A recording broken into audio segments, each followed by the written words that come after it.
Hello, everyone. I am about to log in shortly. Not log in, about to do my start shortly. I'm going to just see can I get on one of these other pages here. I'm in the wrong area. That's not what I'm trying to do. Um,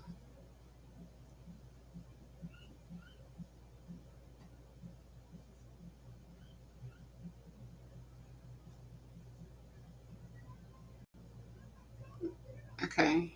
So I can't go in there. But good morning. Still morning time. And I was sitting here this morning, early this morning, going over one of my new veterans discharge upgrade paperwork. And I was just so overwhelmed with all types of emotions from sadness to, let me adjust my camera here, from sadness to being angry to upset,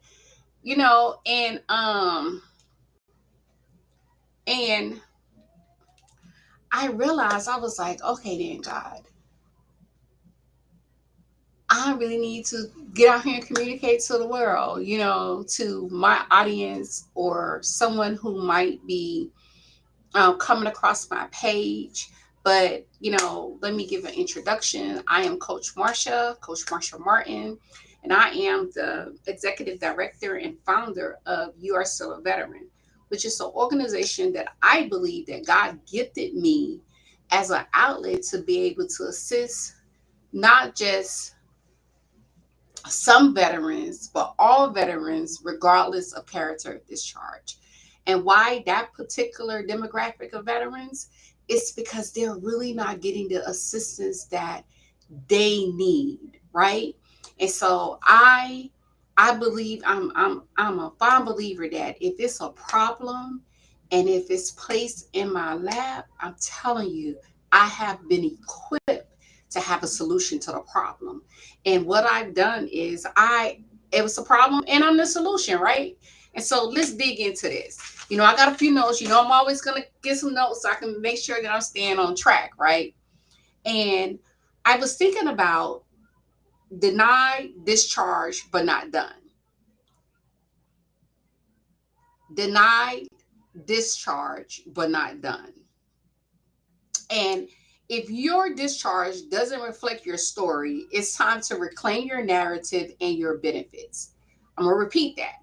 If your discharge, meaning the character discharge, the discharge type, doesn't reflect your story, like why you transition, it only gives a snapshot of what happened, but it doesn't give the build up. Like it's time to reclaim your narrative and your benefits. Now, for those who know, I transitioned out of the military with a negative discharge. The story was correct, guys. The narrative is correct.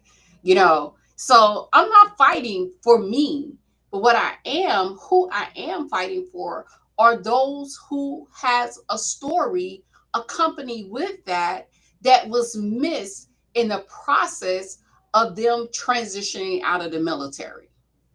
And I hope you got that because, like, if you did what you did and it's no other factors connected to that, okay, you know what? You're not entitled to any benefits because everybody is not entitled to benefits, right? But some and most are. And that is why I'm here. Okay, the first thing we're going to go over is start with your message. And I'm going to explain why this matters. This particular subject right here, start with your message. This is for every veteran, not just the veterans that transition out with a negative discharge, because even the veterans that have honorable discharges, you don't get the desired result that you want, and you don't get those primarily because you're not communicating effectively what led up to it. You know, the days of I'm Army Strong is over with, especially if you're on this opposite side, right? And Army Strong comes with a lot of weight to it, right? It doesn't come with vulnerability. It does not come with um, weakness, right? As some see weaknesses, right? Army Strong is like, hey, you pushing through, you're grinding, you're doing whatever it is to get the mission accomplished. I want you to take that same mindset, but I need you to switch it, right? I need you to tap into that vulnerability. I need you to tap into those things that keep you awake at night, whether it's mentally or physically in your body. And I need you to begin to communicate that. And the most important thing is, when did it start? Okay. And so, but this is for every veteran who's been told no because of a piece of paper that doesn't tell the full story. Our medical records won't reflect the story. Our mental health records won't reflect the story. Our service treatment records, our military personnel file won't reflect the story. The story isn't us, right? The story is a matter of you taking it from your heart through your mouth onto a piece of paper and communicating that. And that's the start of with your message and why it matters. And then going into a negative discharge doesn't make you less of a veteran. I'm going to repeat that. A negative discharge does not make you less of a veteran. It just means that they didn't understand your pain and that pain had a cause, meaning they didn't understand the pain or the trigger or the trauma that you was going through, and it has a cause, right? It has a cause. Nothing just happens. It's a cause to it, to that thing. And so then what we're going to discuss now, transitioning the pattern they don't talk about. And I was sitting up here thinking about this, looking at, because these past maybe 5 days, I've done 10 discharge upgrades, right? And of those 10, just for these past 5 days, this right here has been the pattern: deployment, trauma, unaddressed mental health issue, drinking, drugs, abuse, misconduct, discharge. I want y'all to see that. Deployment, trauma, and it doesn't necessarily have to be deployment. It can be some type of trigger, even in back at your unit, right? It doesn't necessarily have to be a deployment. It could be something that's going on at your very unit that you're assigned here in the great United States of America. It doesn't necessarily, or if you're assigned to one of the our locations that's overseas, it does not have to be in a combat situation or combat area. So you have your deployment, you have the trauma, you have the unaddressed mental health concern, drinking. Doesn't necessarily have to be drinking. That's just what I put there, because you can have drinking, you can have drugs, you can have poor performance, you can have behavior issues at the unit. Now you have the misconduct, and then you have the discharge, right? And so with that, you didn't get kicked out because you were a bad person. You were broken and no one checked on you. I'm going to repeat that. You were broken because this process of deployment, trauma, unaddressed mental health, it's a brokenness that takes place, right? You don't know what to do with that, because as you're being from transformed to a service member, from a civilian to a service member, and then you learn to operate as a service member in the armed forces. I'm not going to say soldier because I am a soldier, and so I know that terminology well, but I just don't want the people to think that I only service Army, right? It's all branches. Like we go through this process and our minds are transformed to operate as a service member, a soldier, a airman, a guardian, a navyman, a marine, and a coastie, right? We're trained to operate as a service member. And as a service member, everybody know the first thing we're issued what is a weapon. That's one thing that all of us have in common is a weapon. Aside from the uniform, right? You're issued a weapon. So I always say, hey, we're trained killers. No ifs, ands, or buts about that. If you're not proficient, or if you can't even do the basic qualifications on that weapon, you going back to Fort Living Room. No ifs, ands, buts about it. No ifs, ands, buts about it. You going, if you can't pass that PT test and you can't qualify on that weapon, you serve no purpose for the armed forces. And that's regardless of your branch of service and your MOS, which is your job specialty, right? And so, with that being said, the brokenness, and no one checks on you. No one really checks on you. And if you don't, sometimes even your battle buddies can miss the most obvious things that's going on with you, because one thing I can speak for myself and a few of my battle buddies, we learn how to properly compartmentalize and not allow the traumas of being in the armed forces hinder us from moving forward in our homes, being a leader, as well as in the uniform. Because guess what? You don't get promoted if you do.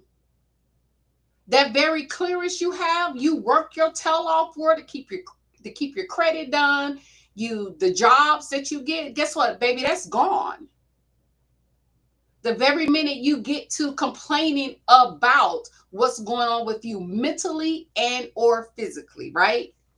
And some of the things that I wrote here are PTSD, MST, depression, or anxiety often fuels misconduct. Often. I'm not saying always, but often it does, right? And then the next thing we have here is why you must submit that discharge upgrade, right? It's the key to VA healthcare, disability, housing assistance, and more for you guys. It's the key. And this is not just talking about those veterans who get out with honorable discharges. This is across the board. It's the key to VA healthcare. That's okay, Marsha, I got a dishonorable discharge. I'm getting to it. I promise you I'm getting to it. I got a BCD. I got a other than honorable. I got a general. I promise you I'm getting to that. But the thing is, and another thing is, if your discharge was a result of something that happened during service, the boards need to see that in context, y'all. They need to see it in context. Because guess what? The armed forces, they did their due diligence and stating why, because of article this. They outline it, guys. The bad conduct, misformation, intoxicated, evaded police officers, and whatever the offenses are, right? Recent changes, and I want y'all to get this. Did I write this so you can see it? No, I put recent changes urge VA and the DOD, Veterans Affairs, and the Department of Defense to consider mental health and trauma more seriously when it comes to these discharges. Recent changes through the administration, not just VA, because VA has a boss. Department of Defense has a boss. It comes down from the White House. Hey, I need you all to consider From the White House to Congress, consider mental health and trauma more seriously concerning these discharges. And now that not only stands for current war, but previous as well, guys. And so we're going to move on to number 4. Don't just submit paper, tell your story. Now, this is where we fail. Not me. I'm saying this is where you all have failed miserably, right? In this part, break the mindset of just sending in a form. Yes, your form, but it's a part of it that states describe the incident, right? Now, most people will write nothing. You don't put anything. If it's not in your medical records, right? If it's not in your medical records, you have no substantiating evidence. You have nothing that shows that it's documented. But, okay, prime scenario, you're an airborne soldier. You have over 700 jumps.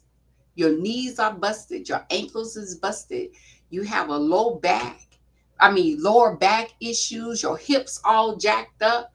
But guess what? You never go to the doctor. Never went to the doctor. Never.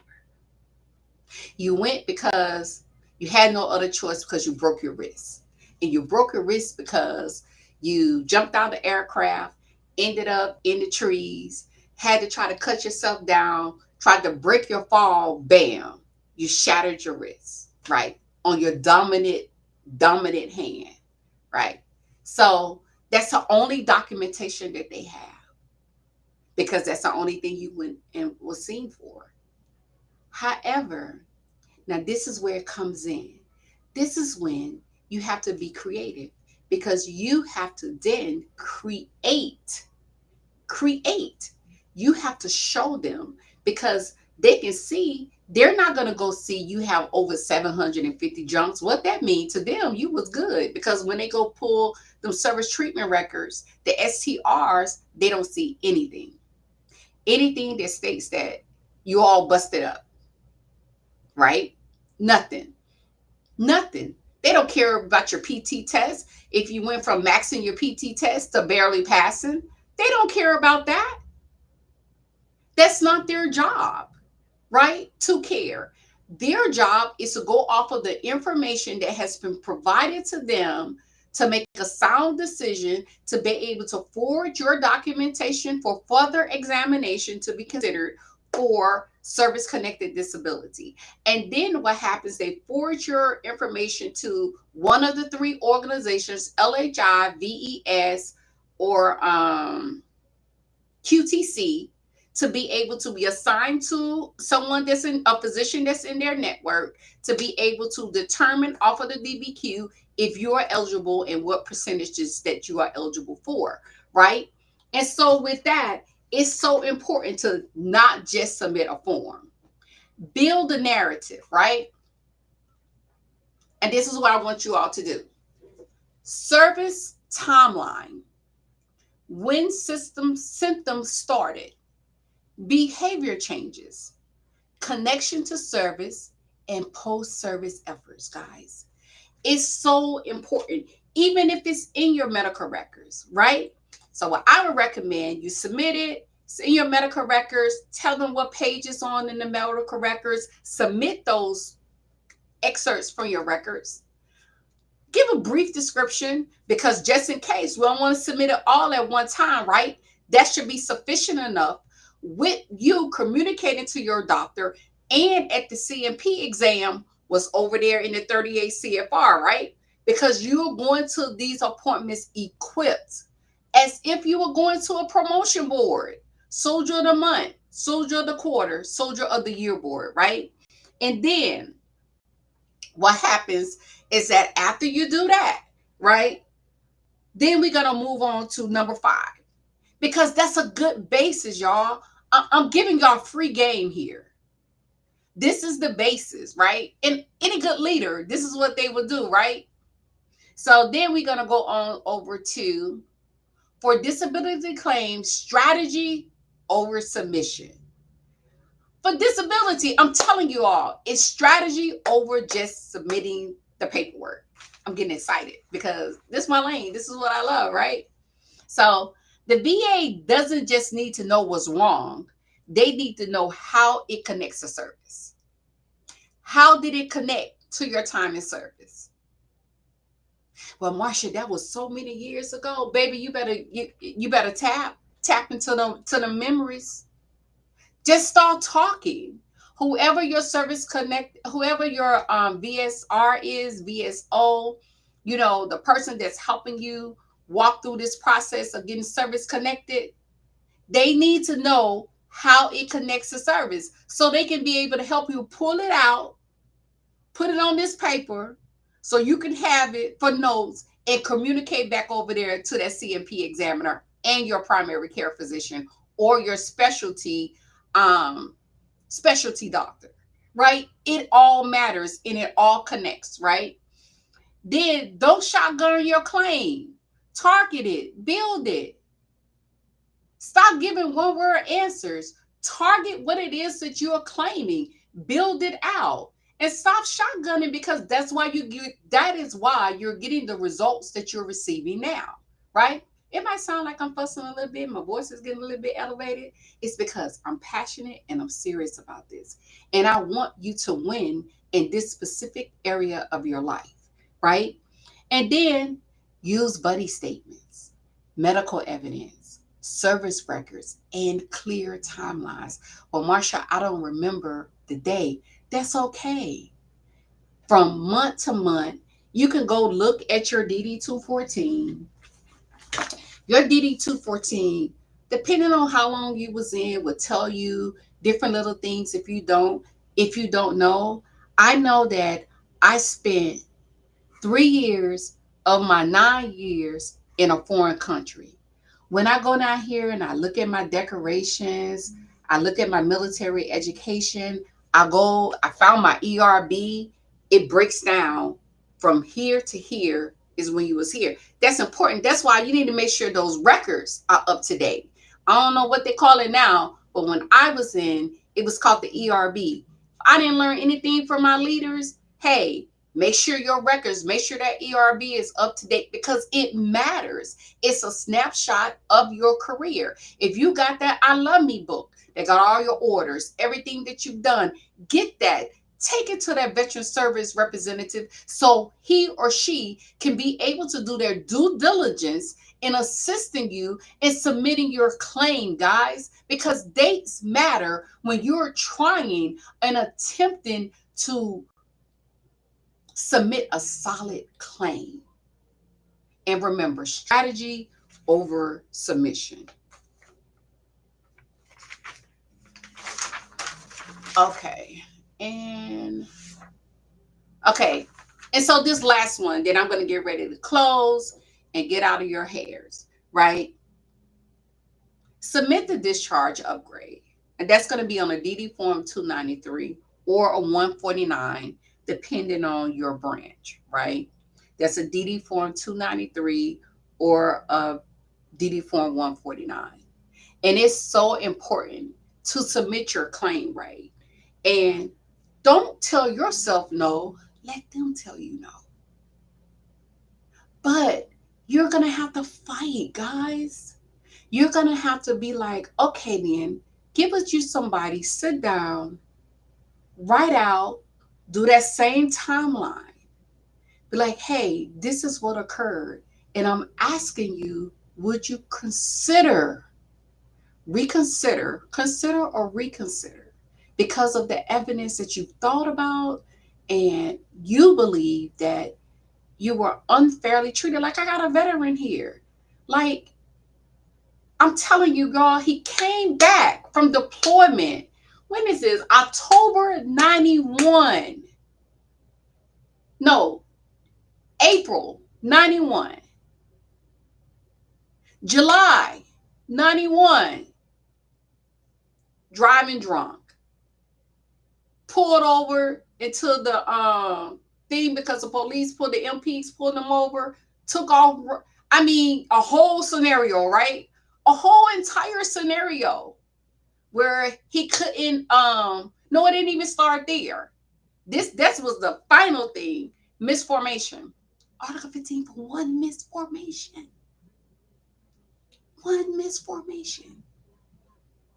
And I got all his files. No counseling session for previous misformation, no bad behavior, no nothing.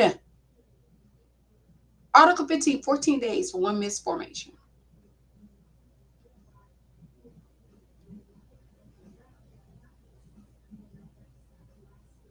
And I was like, okay, tell me what happened. He was like, you know, they call me Sar Martin, right? They were like, you just seem like Sar Martin. I was a Sar Martin until I got in trouble, private Martin. But I was like, okay, then I'll be Sar Martin. Sar Martin, this happened. And I'm telling you, I couldn't sleep because I kept seeing the bodies. I kept hearing the screaming. The stench is still there. As if I was there. The heat was a trigger when I come outside. And I know it's supposed to be grass there, but I see desert sand. I didn't know how to communicate this. You know what I started doing? Drinking. If the NCOs was going to the bathroom, checking the room, they would have saw all the bottles coming to formation intoxicated. Now I done did that before running, and I know the alcohol seeps through your pores.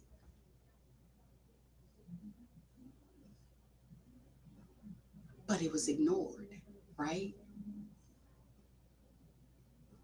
So guys, it's so important because these goes back to that deployment, that trauma, that cycle I was telling you about, deployment, trauma, unaddressed mental health issues.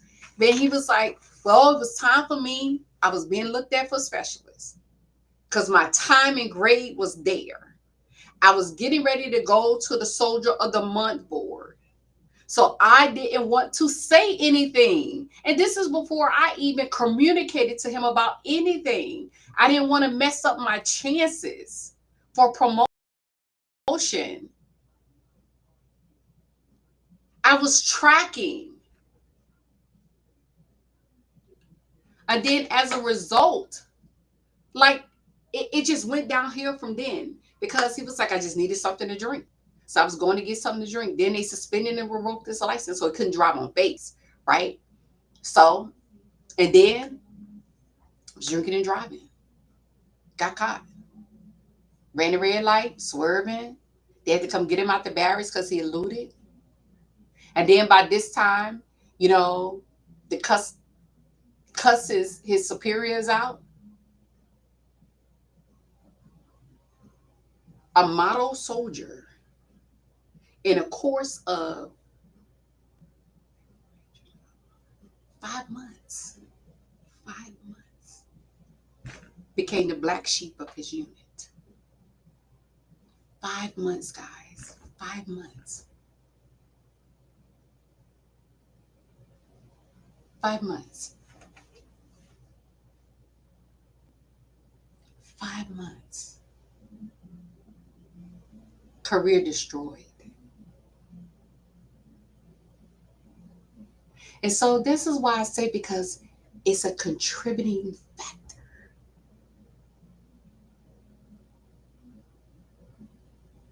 Because he didn't know how to deal with the trauma and horrors of war.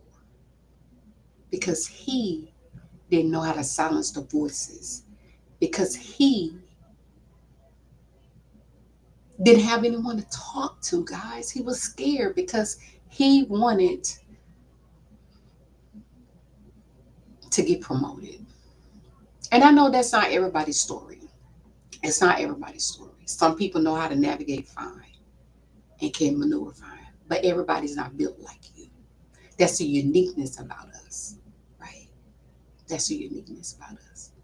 And by that time, his mindset was fuck the military, literally. That's what's written in his paperwork. And the LT got offended. And guess what? In the military, that's a charge. It's called being insubordinate.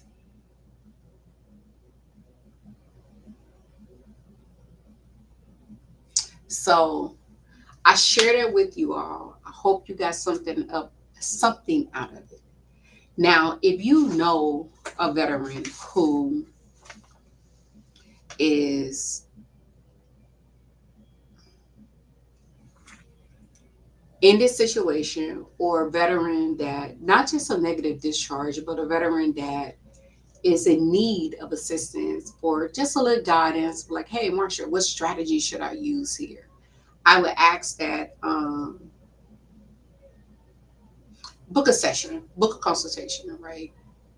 Book a consultation. Go to my website at www.youarestillaveteran. Let me write this down. www.youarestillaveteran.com. You can go to the website at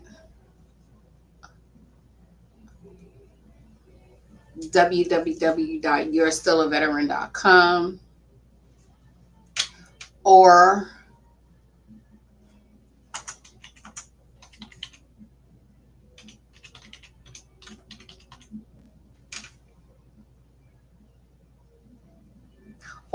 you can call me at 571-351-3964, and then we can see how we can assist you here at USOB. You know, once again, go to our website at www.you'restillaveteran.com, and you can click on the calendar link, and you can schedule an appointment, and or come to 571 call 571-351-3964, and we'll be able to assist you. Or we are going to begin to do workshops, and in those workshops we'll be highlighting the same information but going a little bit more into detail to be able to assist the veterans in getting a solid strategy, because this is the key, of solid strategy.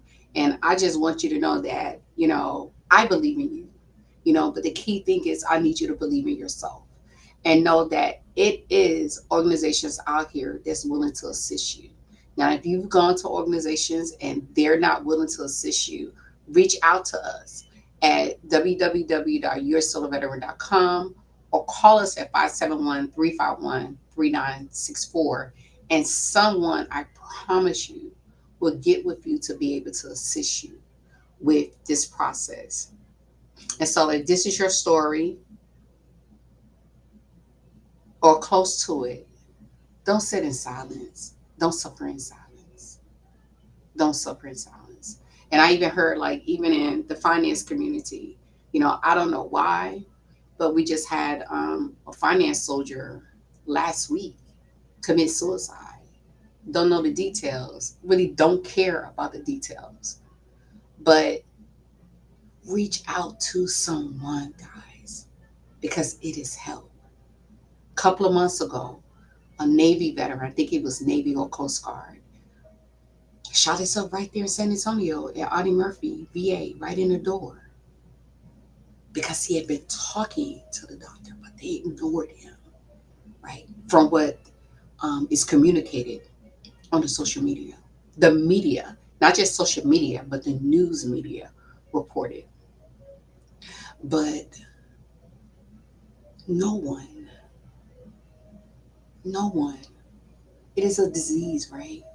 And if we can just stop them, instill hope, reinstill hope, and let them know that, hey, you know what? I can't help you, but I know someone who can. I probably can't get you your benefits, but this is how we can, or I can assist you, right? And that doesn't matter if you're a veteran or you're a civilian, right? Everyone needs help. Everyone needs hope, reinstilled reinstilled in them, restored in them. Be someone's solution today.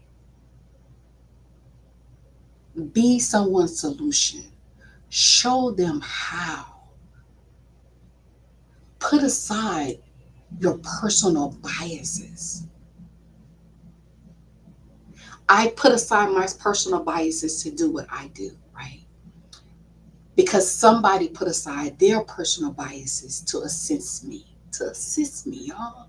Sam Brown, Mr. Sam Brown, the former director at at not U.S. still a veteran, at Virginia Department of Veteran Services. Sam Brown assisted me, gave me a second chance when I transitioned, and I'm going to close with this. When I transitioned from the brig at Miramar Consolidated Brig in San Diego, California, I was there for 17 months. 17 months. Came home back to Virginia. I really didn't know what the transition from the military to the brig to civilian life would be like, right?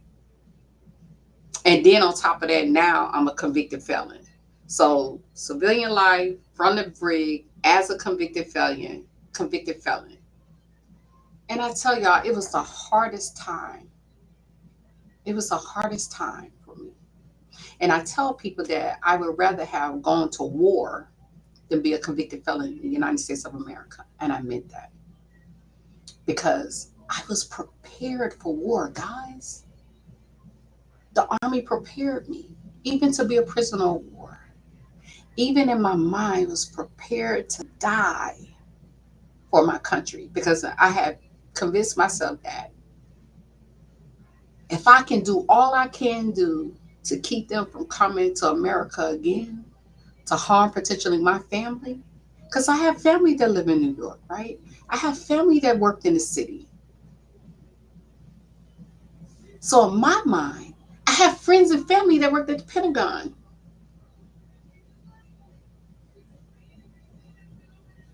You know? So I'm like, I was sold out for the United States Army, guys. Like I was prepared to take a bullet for people I didn't even know. People that don't care for me because of the color of my skin. People don't care for me because I'm a woman that's serving in the United States Armed Forces, United States Army. And I'd say I was pretty good at it too, right? And coming home, I applied for plenty of jobs, because on any given good bad day, I'm worth no less than 80,000 with the skill set that I held during that time, right? 2011, with the skill set that I had during that time because of my time in service. 80K or less, 80K or more, not less, 80K or more, right? And I found myself like at a loss, like, what in the heck do I do now? Because these people, like, it's very evident they do not like convicted felons. So, and I don't know what to do. And then so I prayed, I sought God, I got odd and end jobs, I had to pay restitution, I had no money coming in, I had no job, right? No, I had to pay restitution. I ended up getting a job because of one of my good friends. She got me a job working at a hotel, right? I walked to that job. If I didn't catch a ride, I ride the bus because you got to have money, right, to get on the bus, right? So, and I'll never forget one day I went into this hotel room, was cleaning up, and it was so nasty, guys. It was so nasty. People so nasty. And I just said I couldn't do it. I couldn't do it. I got in that parking lot and I said, God, you promised me. And I went through the list of things that he promised me, guys. I was like, you promised me this, and this. And I said, it has to be more for me. It has to be. And then so I walked home that day. I walked home, called my godmother, Mama Ola. I called her. She said, "Baby, come on home," right? And then she had some instructions for me, and I executed those instructions. I went and found the job that I wanted, and I applied for it, and it was an admin assistant with Virginia Department of Veteran Services. I applied for the job, interviewed for the job. That was in November 2011. I came home May 2011. And Sam Brown called me. He was like, "Marsha, how you doing?" La la la. I said, "I'm looking at your resume. Tell me what happened." Because something had to happen. And so I said, "Yes, it did, Mr. Brown." And I went and proceeded to tell him what happened. And he said, in my mind, I was like, who better to give her a second chance than us? He gave me a job as an administrative assistant for Virginia Department of Veteran Service in Fairfax, Virginia. And I learned how to be a claims agent through while working as administrative assistant. I had Bob. I can't even remember Bob's name right now. Bob was my immediate supervisor there. Robert White, Bob. Bob has since passed. Helen Picard, she came in, worked with me. Um, that's all I can remember. Bob and Helen, Miss Helen. And they taught me claims, VBA. They taught me the art. They taught me, made me read the 38 CFR so I can understand why a person was receiving a person. An opportunity presented itself for me to apply for a veterans claims, accredited claims agent position with Virginia Department of Veteran Services. And I did. And I got the job. And Mr. Brown once again told me, who better to give you a second chance than us? And so while working in that job, Mr. Brown ended up retiring. And I think I worked in that job 2.5, maybe 3 years. And after that time, I don't know what happened because I ended up getting accreditation through becoming an accredited claims agent through the VA. You got my certificate here somewhere. And then, but what I found is later we end up under new leadership. And Mr. Brown had explained to me, no, Mr. Anderson, because Mr. Anderson was the boss. I can't remember Mr. Anderson's first name, but Mr. Anderson, and I'm okay with calling these names because these people were instrumental in why I do what I do today, right? Where I learned how to do what I do, when I became an accredited claims agent, and what my process is from transitioning from the brig as a convicted felon and doing this job. But in the process of me working for VDVS, I found out that we had a memorandum of agreement with the nationally known veteran service organizations. That's what I'm going to say instead of calling them out individually. And because of their bylaws, and me being a convicted felon, I was no longer able to support their veterans under this agreement with VDVS and the nationally known veteran service organizations. So I was forced to resign from my job. I was devastated, guys. Devastated. Because I was like, damn, when does the resentencing stop? Right? I was doing everything I was supposed to do. I had proven myself. I came out being a productive citizen in society, right? I was like, Dad, what do you do? And then Mr. Brown talked to me and explained to me that it was nothing on me, but his thought process was if I show them how great of a job that you're doing, just maybe. But it was no just maybe. And so I ended up resigning from that job. And, but I learned the art so I can be able to take care of myself, right? And surprisingly, they didn't believe either that I can get service connected. But one thing they taught me is how to dissect that 38 CFR. And that is what I do for veterans today, regardless of your discharge, your character discharge, all my veterans. So, and I share that with you so you can understand my process, my passion, and my determination to ensure that no veteran is left on the sideline wondering what if, right? Your girl pushes. Your girl does what she have to do. The strategies work because I'm taking it straight from the regulation. You can't go wrong. I'm pushing you to communicate your whole story, not what you think the people want to hear. Because your story is where you win at, right?